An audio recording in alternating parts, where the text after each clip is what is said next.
Ya, terima kasih saudara kembali bersama kami dalam Dialog Aktual. Kita masih bicara mengenai kasus dugaan korupsi pengadaan Al-Quran di Kementerian Agama.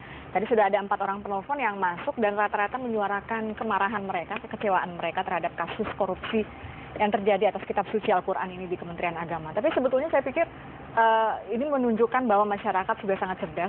Tinggal intinya nanti di tahun 2014, kalau memang sudah terbukti semua ada partai-partai yang melakukan tindakan mencederai rasa keadilan masyarakat, jangan pilih kan? Ya. Selesai. Ya, tempat menghukumnya di situ. Tempat menghukumnya di situ, 2014, jangan pilih lagi. Ya. Silakan Pak. Baik.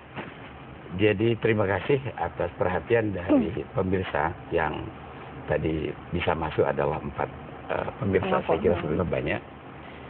Semua apa yang dikemukakan tentu menjadi bahan bagi kita semua ya, khususnya bagi para penyelenggara negara ya, termasuk DPR juga tentunya, tetapi tentu tidak bisa digeneralisir ya, karena pada dasarnya semua orang atau instansi itu tidak suka kalau diawasi ya. Jadi bisa terjadi serangan dari luar untuk melemahkan, sehingga kalau bisa setuju-setuju saja. Tetapi adalah suatu fakta bahwa dari dalam pun ada pembusukan, artinya ada korupsinya. Tetapi mungkin nanti Pak Ade ICW yang kita LSM yang dihargai, sebagaimana juga tidak LSM juga berbagai-bagai, demikian juga anggota dewan bisa berbagai, itu silahkan penilai beliau ya. Ada yang berwatak baik, berwatak jahat Pak ya. Nah, gitu. Nah, jadi demikian. Nah, kita sekarang sedang mengkritisi tentunya, dan kita pun dalam hal ini tentu harus punya data dan fakta ya.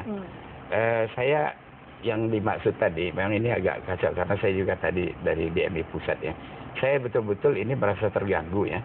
Kalau saya boleh titip, tapi tidak boleh dipengaruhi ya. Hukum seberat-beratnya, oleh karena ini sudah merusak wajah umat ya. Bagaimanapun, walaupun bisa juga saya katakan ya, karena di NKRI ini yang terbanyak adalah warga negaranya Muslim, maka tentu yang terjadi eksiden korupsi juga banyak juga. Itu kira-kira berhubungan gitu. Tapi itu bukan excuse saya kira. Nah tadi saya mengatakan soal haji, biaya penyelenggaraan ibadah haji, saya usulkan supaya itu sebelum ada undang-undang yang baru, agar supaya tidak dia Kementerian Agama jadi regulator, operator, eksekutor, entah apa lagi, jangan-jangan juga broker gitu. Perlu pengawasan yang kuat. Nah, sebelumnya dengan dana yang katanya sudah 40 triliun sekarang, itu dijadikan BLU. Jadi Badan Layanan Umum. Karena apa? Oleh karena pada akhirnya kalau uang itu hilang katakan ya, itu yang bertanggung jawab negara. Segala sesuatu pungutan yang dilaksanakan dengan kekuasaan negara, maka itu menjadi tanggung jawab negara. Bukankah pemungutan uang muka setoran haji itu dengan kekuasaan negara? Kalau tidak menjadi Menteri Agama atau tidak Kementerian Agama, orang kan tidak mau menyetor. Demikian ya. Jadi ini konkret. Nah karena itu ini harus demikian. Dan tadi saya mengatakan agar supaya setorannya itu kalau masih Menteri Agama ya, tapi ada private account. Nanti kalau sudah BLU, Badan Layanan Umum, itu satu bentuk yang diakui dalam tatanan kita. Nah juga ada private account atas nama masing-masing penyetor, dan keseluruhannya itu merupakan escrow account. Jadi hanya boleh menerima, tidak boleh dikeluarkan. Nah dikeluarkan ini harus betul-betul benar.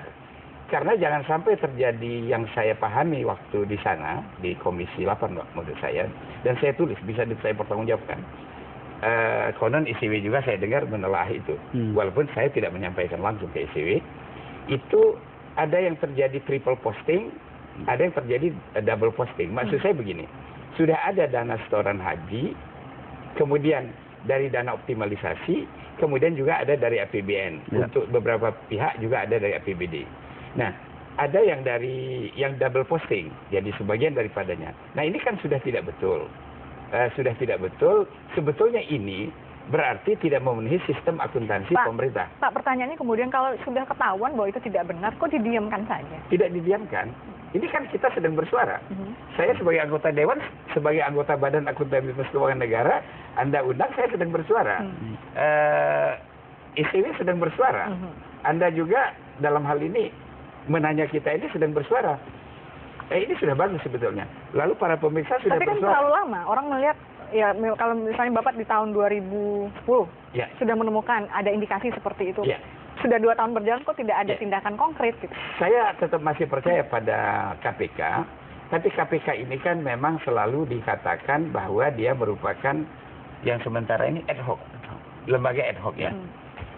Tapi gini, karena sudah berpuluh tahun korupsi ini, jadi saya yakin ini harus berpuluh tahun juga. Saya kira juga dalam negara demokrasi, dibentuknya suatu lembaga negara, tentu saja dia tetap harus dieksekutif ya. Itu bisa saja dipermainkan. Masalahnya, karena dia dikatakan hanya sementara, mereka itu semua personilnya di bawah yang 5 ya, pimpinan, itu BKO. Hanya di BKO-kan saja, ditempatkan sementara.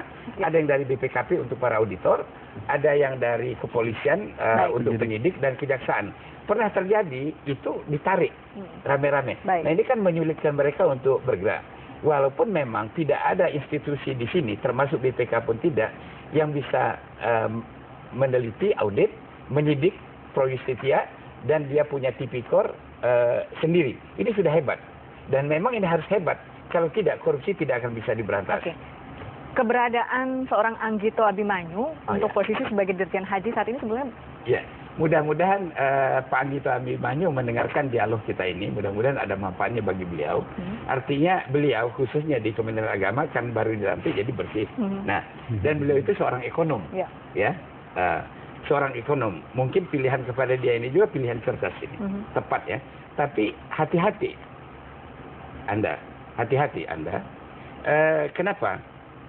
Saya kira Pak Anggito menangkap tadi yang saya katakan escrow account, lalu dijadikan badan layanan umum, dan juga supaya ada private account, tidak hanya di tangan satu menteri, karena menteri itu juga orang kan, pembantu, pembantu presiden tapi. Nah, Anda amankan, jangan sampai Anda kena, karena kekuasaan itu dekat dengan korupsi. Tapi sampai di mana kewenangan? Jangan jadikan bemper maksudnya Pak.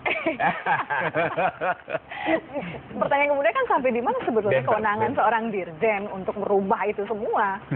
Nggak, pertama sih saya kira saya menanggapi telepon-telepon tadi gitu ya. Saya kira ini atensi yang cukup bagus gitu ya. Dan ini artinya juga dukungan masyarakat kepada KPK untuk menyelesaikan kasus ini gitu ya. Dan saya kira sama harapan kami seperti masyarakat, kasus ini mesti diselesaikan sampai akarnya. Bukan cuma misalnya birokrat saja atau segelintir politisi saja gitu, tapi juga semua pihak yang diduga terlibat gitu ya. Nah, selain penindakan itu yang juga penting gitu, kita mesti lihat kenapa sih Kementerian Agama ini sangat rawan untuk korupsi gitu ya. Kementerian Agama ini kan saya kira ada beberapa titik yang rawan. Tadi sudah kita banyak bahas soal haji. Yang kedua, titik yang lain soal di pendidikan gitu ya. Pengadaan-pengadaan, pembangunan gedung sekolah gitu. Yang ketiga, pengadaan-pengadaan di direktorat-direktorat seperti Bimas Islam ini ya, Al-Qur'an, atau di direktorat yang lain misalnya Injil atau apa. Itu yang mesti diawasi. Selain ada problem pengawasan, sekali lagi pendekatan kami ini juga ada problem politik gitu ya. Kenapa mudah sekali ada intervensi di Kementerian Agama gitu ya, sehingga birokrasi didorong agar untuk menjadi mesin gitu ya bagi kepentingan atau karena elit. memang kementeriannya membuka diri seluas-luasnya untuk diintervensi, bisa begitu juga kah pengertiannya? Ya ini ceritanya pasti panjang gitu ya. Orang berebut duduk di kementerian kan punya tujuan juga gitu ya. Antara lain bisa akses terhadap resources gitu ya di sana. Nah, saya kira ini yang juga mesti dipotong.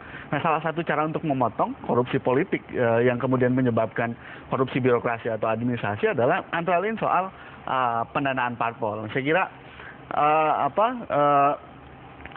partai politik ini adalah aset bagi kita gitu ya. Partai politik ini tempat lahirnya pejabat-pejabat publik gitu. Makanya kemudian kita mesti ikut mendorong agar partai ini sehat gitu ya. Ketika partainya sehat, politisinya juga akan sehat. Baik politisi yang ada di DPR maupun yang menjadi elit di kementerian gitu ya. Kalau kemudian mereka sehat gitu dan kemudian juga tidak ada beban untuk kemudian setor-menyetor seperti yang tadi kita sinyalir, saya kira korupsi-korupsi macam ini gitu yang kemudian juga yang memalukan seperti korupsi Al-Qur'an ini saya kira tidak masih akan bisa kita berharap terjadi. Ada yang seperti itu.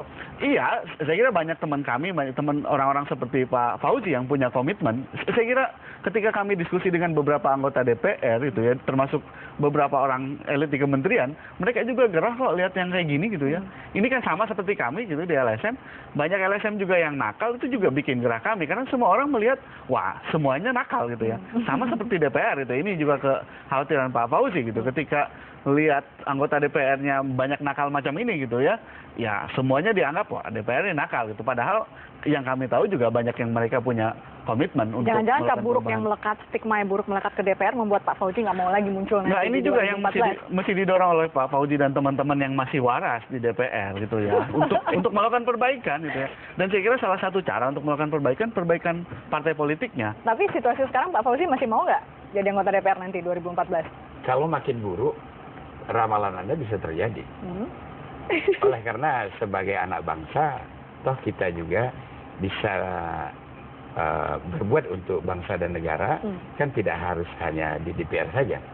Saya kira gitu. Sebagai swasta entrepreneur pun bisa kita bayar pajak, gitu. Cuman lalu tidak bisa mengawasi pajaknya dikorupsi atau tidak. Lah kalau di DPR kan bisa. Kira-kira gitu.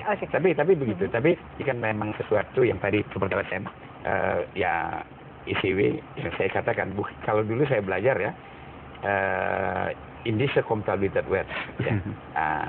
Itu yang dilihat oleh Algemeen Rekenkamer BPK-nya sana sedemikian rupa. Isi itu menjadi patokan. Nah sekarang menjadi panutan juga Indonesia Corruption Watch. Kita bagus. Detail LSM. Tapi tidak semua LSM. Jadi beliau katakan semuanya demikian. Nah DPR juga tadi beliau menilai demikian. Bukan saya yang menilai. Nah what next? Ya saya lihat juga tentunya. Kalau gerah, kalau memalukan, ya tentu hak saya juga untuk sebagai anak bangsa bisa berkiprah untuk kepentingan bangsa dan negara dan umat melalui jalur mana, kan begitu. Oke, Mas Adik, kemudian partai politik yang bersih dan sehat tidak luput dari masalah pendanaan. Pendanaan ini menjadi isu yang sangat krusial sebetulnya bagi partai. Bagaimana kemudian partai bisa memandirikan dirinya? Iya, kalau yang terpenting kan sebenarnya kalau dilihat di negara-negara lain, partai kan muncul karena ada ideologi atau ada tujuan yang ingin dicapai gitu ya. Dan ideologi dan tujuan yang ingin dicapai itu mestinya didukung oleh konstituen mereka. Nah, untuk mencapai itu kan konstituen yang mestinya membiayai mereka gitu. Sehingga mereka punya hubungan, punya tali mandat dengan konstituennya dan mereka juga akan akuntabel. Nah, sekarang kan partai banyak mengandalkan dari uang haram dan uang subhat gitu ya. Walaupun uang halal juga ada gitu ya, tapi banyaknya dari uang-uang seperti itu. Itu yang membuat politisi menjadi sakit kan itu kan. Baik, terima kasih Pak Fauzi, terima kasih Mas Adil untuk perbincangan kita pada pagi hari ini, dan intinya adalah jangan mau terpenjara lagi 5 tahun karena salah memilih partai Anda di pemilu. Ingat tahun 2014 berhati-hatilah untuk memilih partai yang benar-benar sehat dan benar-benar memperhatikan rakyat. Terima kasih atas perhatian Anda. Selamat pagi. Sampai jumpa.